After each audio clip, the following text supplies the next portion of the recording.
Assalamualaikum warahmatullahi wabarakatuh. Perkenalkan, nama saya Najatul Badati, berasal dari Kediri. Dalam kesempatan kali ini, saya akan menyampaikan kisah tentang keteladanan dari Nyai Khairiah Hasyim. Di suatu siang yang tidak terik, tapi rindang karena angin bertiup cukup kencang, terdengar suara isak tangis dari seorang anak perempuan yang memasuki halaman rumahnya. Ibu, aku tidak ingin masuk sekolah besok. Nama anak kecil itu adalah Zahra. Ia sebenarnya adalah seorang anak yang riang. Tapi kenapa siang itu ia pulang dari sekolahnya dengan menangis, menderu, tanpa mengucap salam ke ibunya? Sang ibu pun bingung. Ada apa ya dengan Zahra? Wahai Zahra, anak ibu, bukannya salam, tapi Zahra kenapa menangis? Ibu penasaran ada apa dengan Zahra. Kira-kira ada apa ya dengan Zahra? Setelah kemudian ibu bertanya, ibu pun mengetahui bahwasanya Zahra menangis karena Zahra diejek dan diolok oleh teman laki-lakinya ketika di sekolah. Teman-temannya berkata bahwa tidak mungkin seorang anak kecil perempuan seperti Zahra bisa menjadi juara kelas nantinya. Zahra menangis karena hal itu ternyata. Akhirnya sang ibu pun punya ide untuk berbagi cerita dengan Zahra setelah makan siang. Setelah makan siang, ibu pun mulai bercerita kepada Zahra. Apakah Zahra tahu seseorang bernama Nyai Khairiah Hasyim? Dengan masih sesenggukan Zahra menjawab, "Aku tidak tahu, Ibu." Tapi kalau Kiai Haji Hasyim Asy'ari pasti Zahra sudah tahu, bukan? Iya, tentu semuanya tahu siapa Kiai Haji Hasyim Asy'ari.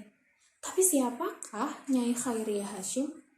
Baiklah, Nyai Khairiah Hasyim adalah putri dari Kiai Haji Hasyim Asy'ari dan juga Nyai Nafiqah. Beliau lahir pada tahun 1906 di Tebu Ireng, Jombang. Beliau adalah seorang anak perempuan yang berani. Beliau adalah seorang anak perempuan yang giat dalam belajarnya. Meskipun ia perempuan dan kondisi perempuan pada saat itu sangat sulit. Karena tidak seperti zaman sekarang.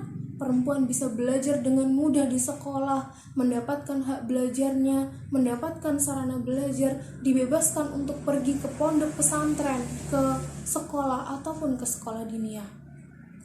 Sekarang semuanya mudah, tapi tidak pada saat itu. Tentu Nyai Khairiah dibelit atau dikelilingi dengan stigma-stigma masyarakat yang tidak memperbolehkan anak perempuan untuk sekolah. Tapi hal itu tidak menjadikan Nyai Khairiah patah semangat. Beliau senantiasa memupuk semangatnya untuk tetap belajar, meskipun hanya di rumah. Tapi beliau mendapatkan kesempatan yang sangat besar karena beliau bisa belajar langsung dari ayah beliau, yaitu Kiai Haji Hasyim Asy'ari. Dari sang ayah, beliau belajar banyak hal. Tidak hanya ilmu agama, tapi juga ilmu-ilmu kehidupan. Beliau belajar ilmu hadis, ilmu Al-Quran, dan banyak keilmuan lainnya yang beliau peroleh dari sang ayah. Beliau memiliki semangat belajar yang sangat tinggi, tapi beliau tidak pernah melupakan bagaimana dengan akhlak terpuji. Ia selalu berani bertanya kepada ayahnya apabila beliau mendapati kesulitan dalam belajarnya. Kemudian ketika beliau berusia 27 tahun, beliau sudah menjadi pimpinan pondok pesantren Seblak menggantikan suami beliau. Allahu Akbar, Subhanallah. Bagaimana mungkin seorang perempuan bisa memimpin sebuah pondok pesantren pada saat itu? Tak lain karena keilmuan yang beliau miliki tidak pernah sekalipun diragukan oleh orang lain. Kemudian setelah menikah, Beliau mengikuti suaminya ke Makkah untuk tinggal kurang lebih 19 tahun di sana. Beliau di sana pun juga tidak lupa mempraktekkan keilmuannya untuk membantu kaum perempuan di Arab pada masa itu. Kaum perempuan saat itu sangat tertindas. Tidak ada yang bisa membaca, menulis, ataupun berhitung. Oleh karena itu, beliau mendirikan satu sekolah bernama Madrasah Al-Banat, madrasah atau sekolah untuk kaum perempuan. Tidak hanya kaum mukminin, tapi juga seluruh perempuan Arab yang hendak belajar. Beliau memiliki semangat yang tinggi supaya kaum perempuan tidak tertindas lagi dan bisa menyamai kaum laki-laki dalam segi keilmuan. Kemudian setelah beberapa tahun beliau memimpin sekolah Al-Banat ini, beliau harus kembali ke tanah air. Dan ketika beliau kembali ke tanah air, beliau masih kembali lagi memimpin pondok pesantren Seblak. Oh iya Zahra, ibu lupa ada satu lagi dari Nyai Hairiah yang belum ibu ceritakan kepada Zahra. Selain beliau memiliki keilmuan yang sangat tinggi, beliau juga adalah seorang desainer handal. Kenapa? Karena pada saat itu satu hak paten dari desain yang dikeluarkan oleh Nyai Hairiah berupa kerudung rubuh yang dipatenkan menjadi identitas santriwati pesantren Seblak pada saat itu.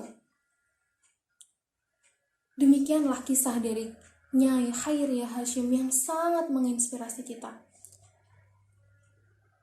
Kemudian Zahra berkata kepada ibunya, "Ibu, kenapa Zahra tambah sedih setelah mendengar cerita ibu?" "Zahra sedih, ibu, karena Zahra cuma begitu saja tapi sudah menyerah. Zahra tidak mau seperti itu lagi."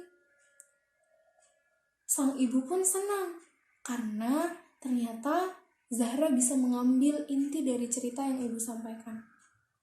Wah, pintar anak ibu. Coba diulangi lagi. Apa tadi yang didapat dari kisah Nyai Hairiah yang ibu ceritakan? Yang pertama adalah semangat belajar yang tinggi. Yang kedua adalah kemandirian dan juga ketekunan dalam belajarnya. Dan tak lupa untuk selalu menjaga akhlak-akhlak terpuji. Beliau selalu berkata bahwa semuanya akan bisa dihadapi selama kita tekun dalam belajar. Ibu, mulai sekarang Zahra berjanji untuk selalu bersemangat dalam menghadapi semua kesulitan dalam belajar Zahra. Zahra tidak akan menyerah meskipun teman-teman Zahra mengejek, mengolok bahwa Zahra tidak bisa. Zahra tidak akan pernah menyerah walau hanya dalam hal itu. Baiklah, sejak dibagi cerita oleh ibunya, Zahra menjadi lebih bersemangat dalam menghadapi hari-harinya, dalam menghadapi kesulitan dalam belajarnya. Dan sejak itu pula, Nyai Hairiah menjadi idola bagi Zahra. Ia ingin menjadi perempuan hebat seperti beliau. Ia ingin menjaga ketekunan dan semangatnya dalam belajar. Sekian video kali ini, mari kita tetap semangat dalam belajar. Seperti yang Ibu Zahra katakan, bahwasanya al-ilmu nurun. Ilmu itu adalah cahaya penerang bagi kehidupan kita. Sekian cerita kali ini, mari kita tetap semangat dalam belajar dan juga menghadapi hari-hari kita. Sekian dari saya, wallahul muwaffiq ila aqwamit thoriq. Assalamualaikum warahmatullahi wabarakatuh.